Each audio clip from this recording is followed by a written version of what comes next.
Welcome, dental speaker. You're watching this video because you're either registered for or considering registering for Transform My Business Weekend Intensive or Speaker Packet Creation Workshop. The Transform My Business Weekend Intensive, in that workshop, we explore the processes and strategies for attracting, contracting, and working with consulting clients, meeting planners, and corporate partners, including a wealth of strategies for attracting the best fit clients through activities you may already be engaged in. We want to make sure you're maximizing your efforts there.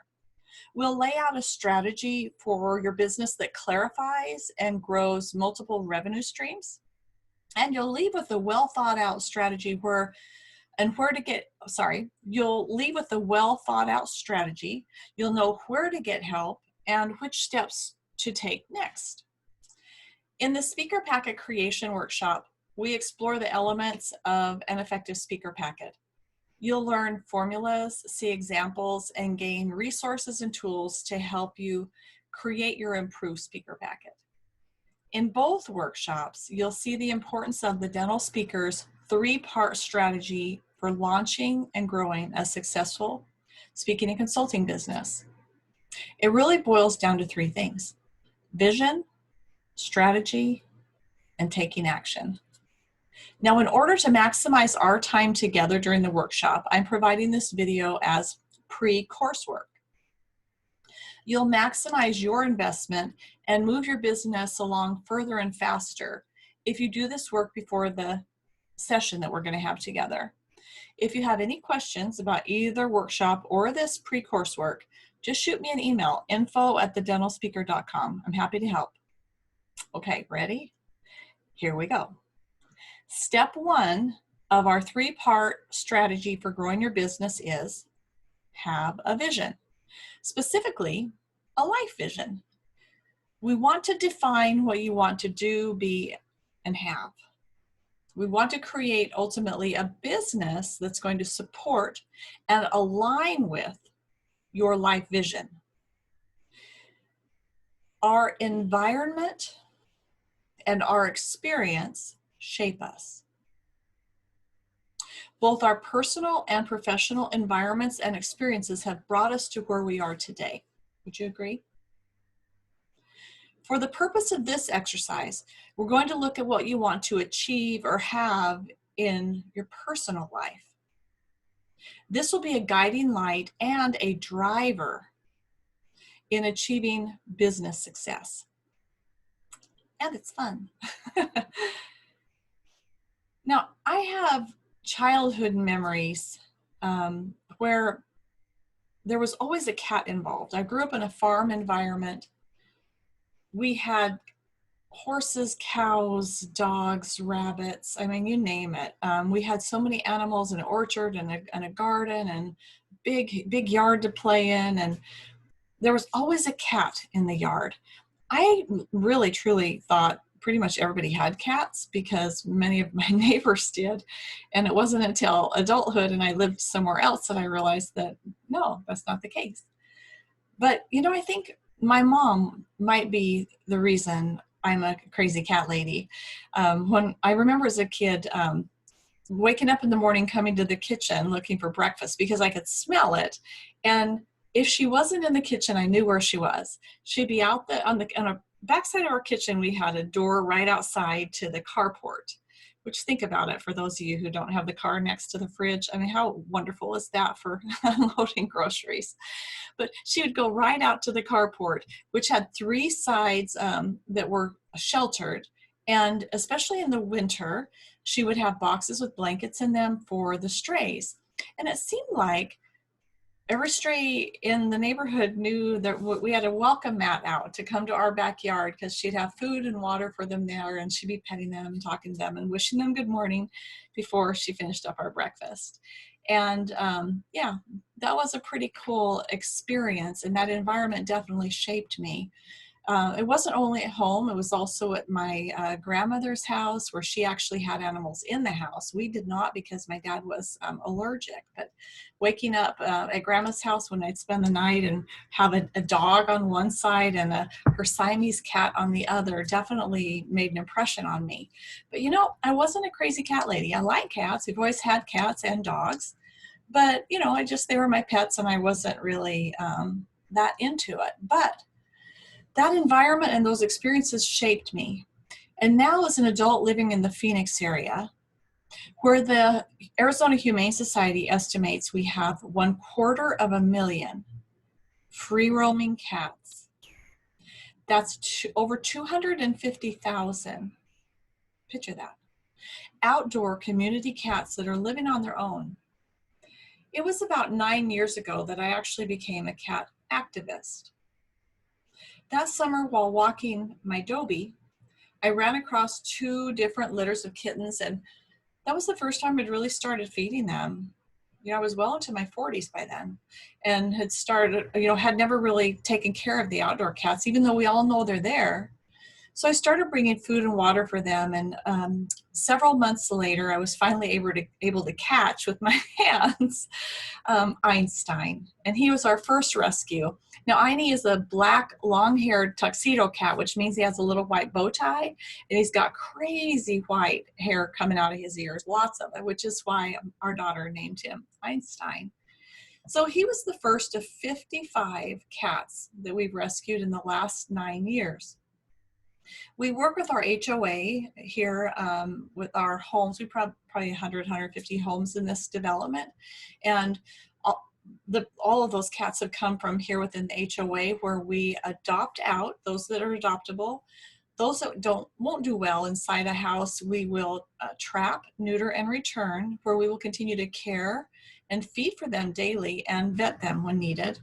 And we have my personal favorite, foster failed a few, and here in our home we have a sanctuary where we have at the moment 14. We always have around a dozen indoor cats. We have 5 backyard cats that pretty much just stay right here, and then we work with the cats in the community. So my vision, the reason I share this with you is because when I look at my life vision, what I would really like to do is make a difference here in the Valley by being part of an outdoor cat sanctuary.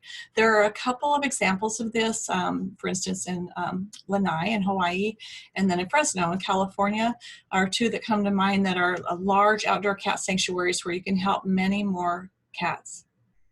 Now, cats are not the only thing that are associated with my life vision, but they are something I'm very passionate about, and I take a lot of personal satisfaction. It fulfills me.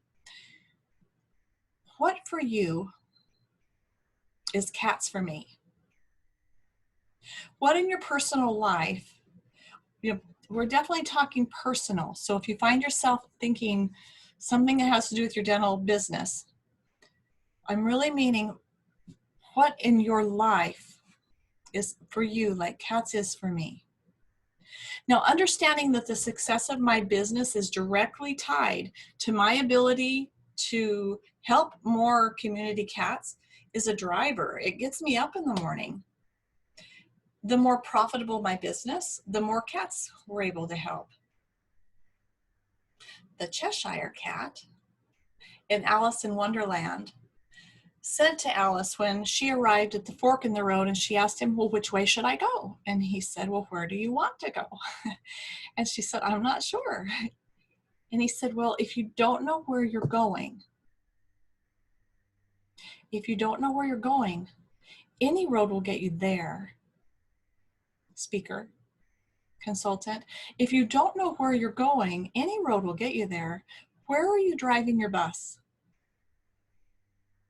If you've not thought out and have a clearly defined life vision, or if it's been some time, pull it out, dust it off, and now is the time.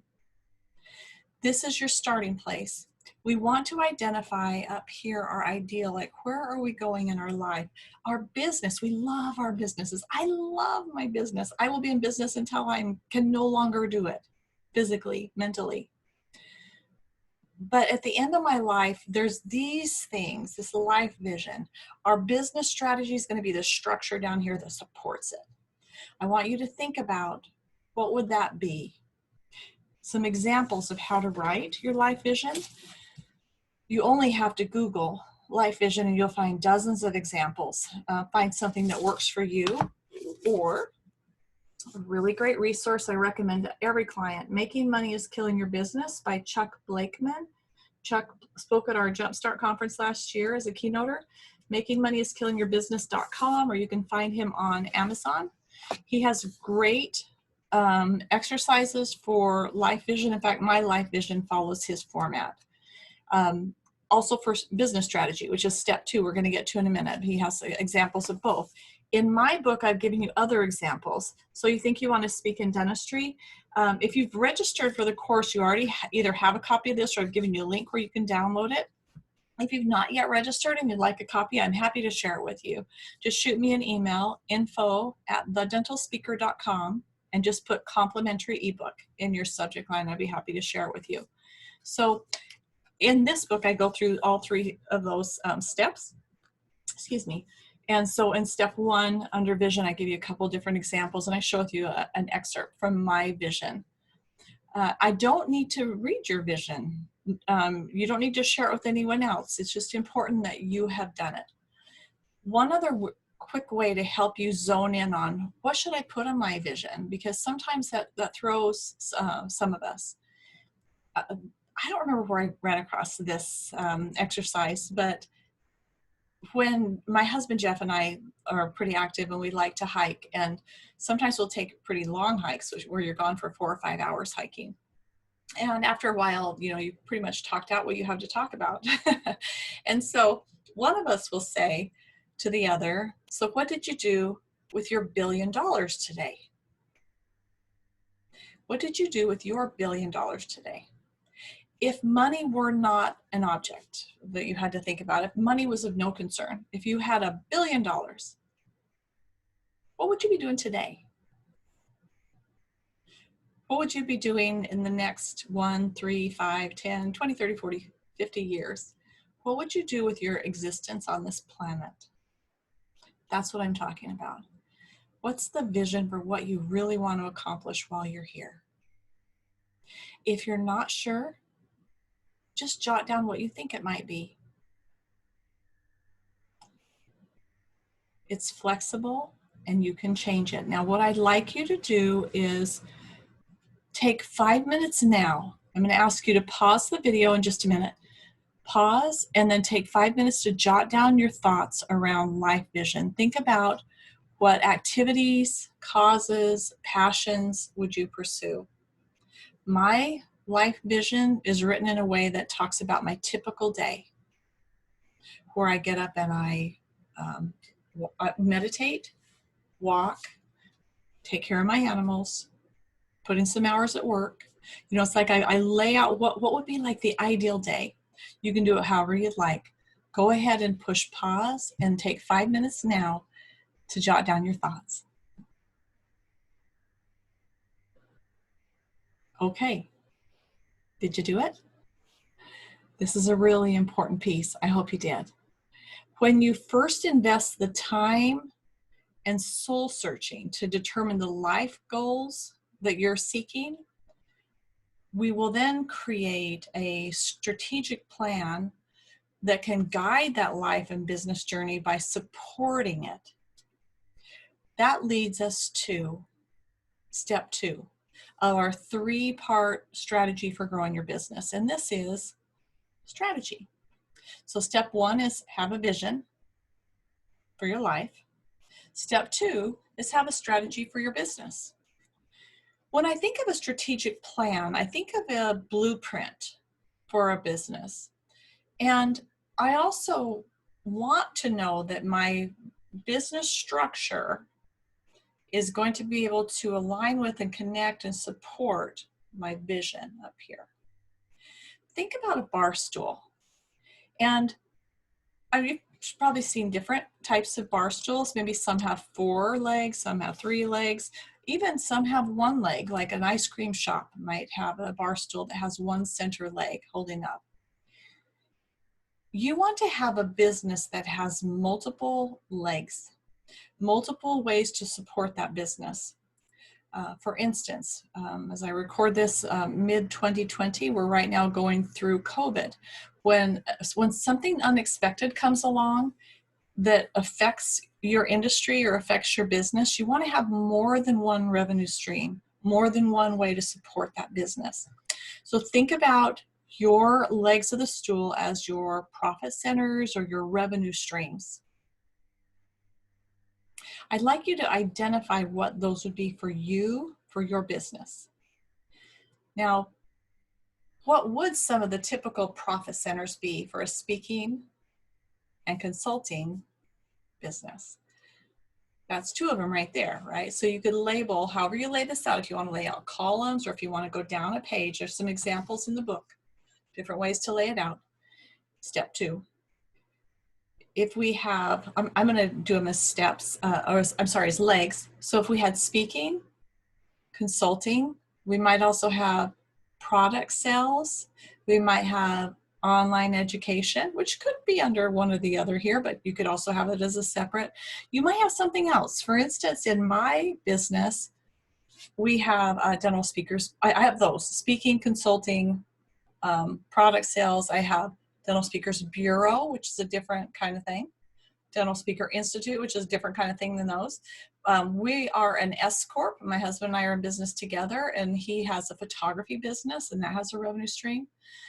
Think about the different ways that you make money. What are those revenue streams? How does the money come in, and what would you label that area? Make sure you jot that down. And then I would want to encourage you to think about the next step. And we're going to do this at our Transform My Business workshop together, but I want you to start thinking about it.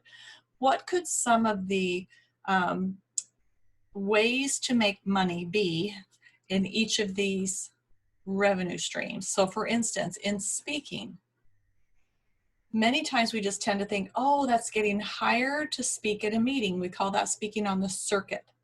How where a planner hires you to come speak for their meeting. That is one way. That is dependent on a meeting recognizing the value of the presentation and it being a good fit for their audience. And it's dependent on multiple things. Under speaking, you could also have your own self-sponsored workshops. For instance, in this recording, I've talked to you about 2 of mine, Transform My Business and Speaker Packet Creation workshops. So in my business model, under speaking, I would have speaking on the circuit as one way that I make money under speaking, but also I've got 2 different workshops. Technically, I've got Jumpstart as well as a conference under speaking, or it could come under my Dental Speaker Institute.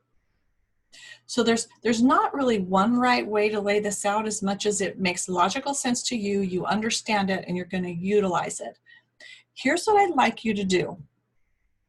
Oh, actually, I want to tell you one more example, and then I'm going to give you your pre-work. Be thinking about this before our workshop. I think this will really help you. I love the visualness of this, and hopefully you will too. There are activities we do to attract clients, lead generators, like we write blog articles, we're guests on someone's podcast, we use Facebook or maybe send ads through Facebook. We do all these things out in the world where we advertise or we share our knowledge, right? We might write articles that are in publications. There's so many things we can do that are considered thought leadership or being an influencer. So we're out in the world sharing what we would teach or consult, on, that we give it away. Those I consider a front end of the business activity. So like if we have a real skinny front end up here and we draw like mentally a divider, and then this is all back end stuff. This is client attraction phase, and back here is client retention phase. So the goal is to move people from the front end into the back. Now back here is going to be your different legs of the stool. That's why I'm sharing this with you right now. An important thing for you to think about is that speaking is not the end goal. If you're in business, if you're not just speaking because you like to speak and you occasionally want to speak, that's different. But if you're in business as a speaker and consultant and you want to be profitable and or more, like be really successful, I want to encourage you to think about speaking as a marketing activity. It's a lead generator. It's a way to attract clients. It's a way to show people this is a problem, here's the solution, and then they go, aha, he or she can help me. So we want to move people from here into your back end.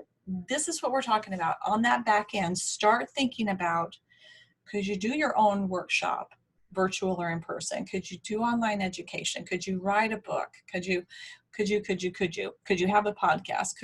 What are all the different things? Tie together here what you know, what your expertise is, and like the different ways you can deliver it. What do you know? How can you deliver it? What is your environment and experience led you to be able to know and share, and how can you deliver it? That's also from our environment and experience. Or what could you learn how to deliver? Like to create a course online is not hard, right? Like what could you learn to do that? Definitely. That's step 1 and 2. The third most important thing is that what does our client need? What does our audience need? What does our clients need? So you need to tie all 3 of those together. What you know, how you can deliver it, and what do they need? Be thinking on that. Jot down what you can pull together on this and bring it to our workshop. Now I'll show you a picture of my strategic plan. I'm just going to flash this up here real quick. This is just a Word document with like a card I need to send, an address, and like little notes about something I'm working on. And I just kind of have it broken off into different sectors. So different profit centers, different revenue streams. So under speaking, I would have tasks for each of my workshops. Under consulting or coaching, I would have tasks that I need to do there with clients. Under our marketing firm, I would have tasks there associated with clients. So if I'm developing something new, I would create a section for it. It's not complicated. Like mine, I really think of as a glorified to-do list. I have the sections, I have the task, I give it a date, I'll move things around. Mine has been sitting beside me for probably 8 years. And I update it once a week. I write on it all week long. If it gets too bad, I'll update it sooner. But I have a Word document that I have created a shortcut right on my desktop so that I can pop it up and I can modify it real quickly. This is my blueprint. This helps me know where I'm going and what I'm doing so that when a shiny object comes along, I can hold this plan up next to this opportunity and say, well, that isn't going to get me here to my life vision. So that's one of the reasons it's important, is it helps us with shiny object, but the main overall reason is that it's going to help you be able to be more successful. So I'm going to ask you, when I'm almost done with this video, so here in just a minute, when we're done, please jot down your revenue streams, those columns, those legs of the stool. And then start filling in what are the different services and products that you offer in each of those areas. Those are going to be a subheading. And then when we work together at Transform My Business, as we go through our 2 days of identifying all the processes and the strategies and just all the how-tos to really grow your business, I'm going to ask you to think about it through the filter of, how does this apply to my business? And do I want to explore this idea further? Do I want to add it to my plan? So by the time we're done with our 2 days together, you're going to have a really good draft for your strategic plan. And you're going to know what your next steps are when you leave. So your business strategy is your plan.